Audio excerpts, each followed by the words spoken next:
Hi, college algebra students. It's the end of the semester. We've got a final exam coming up, which will be comprehensive. It'll cover everything we've done this semester.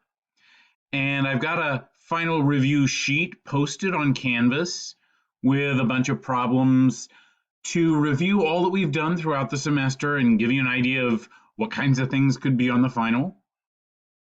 And if we were still meeting in person, we could go over those review problems in class. Since we're not meeting in person, I made this video to go over the review problems for you. And you'll probably get the most out of this if you've tried to work through those problems yourself before you see how I do them. So if you haven't already done so, I would recommend that you try doing the review problems, see if you remember how to do all of the things that we've done throughout the semester, and then you can watch this video and I'll remind you of how to do all of those. And if there's anything that I do on here that I don't explain well enough, if I rush through it and don't explain how or why I'm doing all the steps, if there's anything you still have a question about, please ask me. You can't raise your hand and ask a question, but you can certainly send me a message through Canvas or email, and I'll try and get back to you and provide a fuller explanation.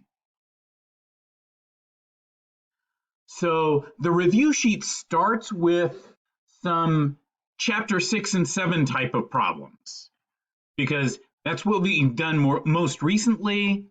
We didn't have a chance to have a separate test over that, but that will be on the final. So make sure you do know how to do that.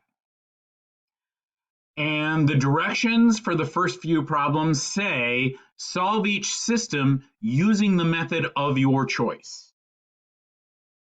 That means it's up to you to decide how you want to do each problem. You can choose to do it by the substitution method, or by the elimination method, or by the Gauss-Jordan matrix method, or some other method if you know some other method. And so for this one, I have chosen to solve this system by multiplying the second equation by -2, so that I get a -4 in front of that y term to go with the positive 4y on top. That way, when I add the equations together, I get -9x equals 9. Then I can divide both sides by -9 and get x equals -1. And don't forget, we're not done until we get both numbers x and y. Now I have a number for x. I plug it back into, could use either one of the equations, but I use the top one. So -1 plus 4y equals 11. Add 1 to both sides, 4y equals 12. Divide both sides by 4, y equals 3. And we have our solution. X is -1 and y is 3. It would also be possible to solve this by multiplying the top equation by -5. That way you'd have a -5x to go with the positive 5x, and you could eliminate the x's. Or you could solve by the substitution method, get x equal to 11 minus 4y and substitute that in for x in the second equation. Or you could set up the augmented matrix, 1, 4, 11, 5, 2, 1, and get the reduced row echelon form and get the solution from that. Next example, 2x plus 3y equals 33 and y equals 2x minus 5. The way this is set up, it seems natural to use the substitution method. If we wanted to use one of those other methods, we'd have to rearrange the second equation so that it was lined up the same way the first one is. But it's already solved for y, which makes it easy to substitute in place of y in the first equation. So if we do that, we get 2x plus 3 times 2x minus 5 equals 33. Without the parentheses, that's 2x plus 6x minus 15 equals 33. Combine the x terms and you get 8x equals 48. I added 15 to both sides. Then divide both sides by 8, you get x equals 6. Then plug that in for x. in the equation for y. Y is 2 times 6, which is 12, minus 5, which is 7. So our solution is 6, 7. 6 for x and 7 for y. The next system has 2x minus 3y equal to 4 and negative 6x plus 9y equal to 20. I took that top equation and multiplied both sides by 3 to get a positive 6x to go with the negative 6x. Then I added the equations together, and what I got was 0 equals 32. So both the variables got eliminated. I ended up with a contradiction, something that just plain is not true, and that tells me that this system is inconsistent. In other words, it has no solution.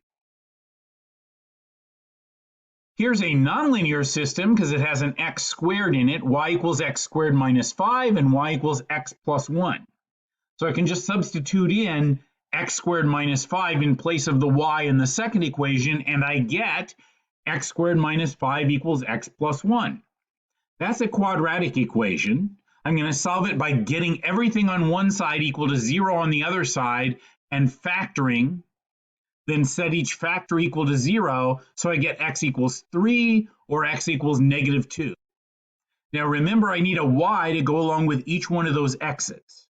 So I can take the 3 and plug it in to either one of these, and I get y coming out to 4. I can take negative 2 and plug it into either one of these, and y comes out to be negative 1. So my two pairs of numbers that satisfy the system are 3, 4, and negative 2, negative 1. Now we have the 3 by 3 system. Negative 2y plus 3z equals 7, 3x plus y plus z equals 0, and x minus 4z equals 6. So if you put this into an augmented matrix, you get 0, negative 2, 3, 7, 3, 1, 1, 0, 1, 0, negative 4, 6.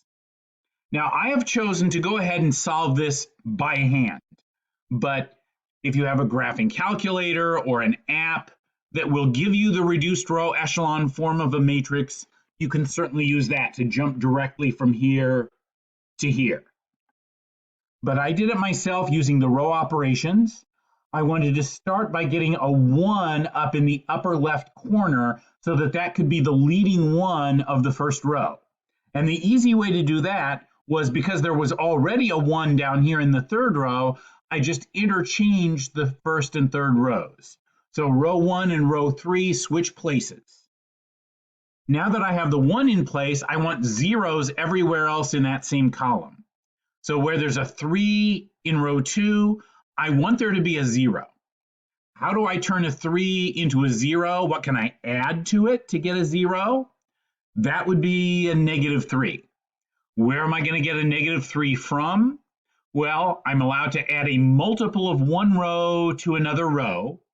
So I'm adding negative 3 times row 1 to row 2. So that's what I'm doing. I'm replacing what's currently in row 2 with negative 3 times row 1 plus what's currently in row 2. So I do that all the way across. Negative 3 times 1 is negative 3 plus 3 is 0. Negative 3 times 0 is 0 plus 1 is 1. Negative 3 times negative 4 is positive 12 plus 1 is 13. Negative 3 times 6 is negative 18 plus 0 is negative 18. Fortunately, I already have a 0 in the first column of the bottom row. If I didn't, I need to work on that. But since there's already a 0 there, that saves me some work. So I just copy over the top row and the bottom row the way they currently are. And my first column is exactly the way I want it to be. So now I turn my attention to the second column. In that second column, I want a 1 here so that it can be the leading one of the second row. And it already is a 1, so that saves me some work. Next, I want zeros everywhere else in that column. There already is a 0 up there. That saves me some work. And then down in row 3, I've got a negative 2.